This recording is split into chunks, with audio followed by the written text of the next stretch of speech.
बहुत भूख लगा थी यार। हाँ भाई भूख तो लगा थे, लेकिन जेब में 1 रुपए नहीं है यार। लेकिन 1 सेकंड।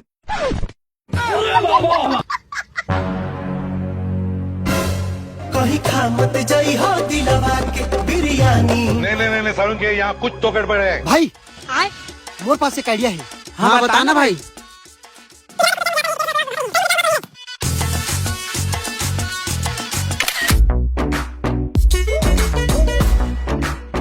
छोटू एक स्पेशल डोसा लगा।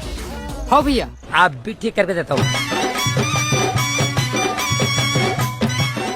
अभी मजा आएगा ना भिड़ो।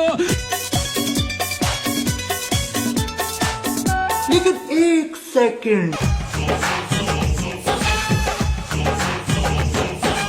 ओए होए मैडम, थोड़ा हमें भी खिला दो।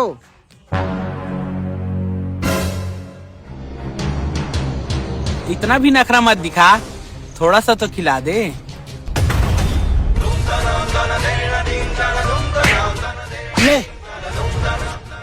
ये खा, ये खा, खा। रुक जा, छोड़ दो मल्ला, बस छोड़ दो मल्ला, जान दे। साले आइंदा लड़की छेड़ो ना तो फिर सोच लू। चल भाग बे। भैया 200-300 रुपए हुई से। अरे यार, अरे नहीं लगे, मैं दे देता हूँ। अरे मोर पास है। मैं देता हूँ ना। धन्यवाद। मस्त प्लान रीस भाई, मजा आ गए। बहुत मैंने कर्म करे।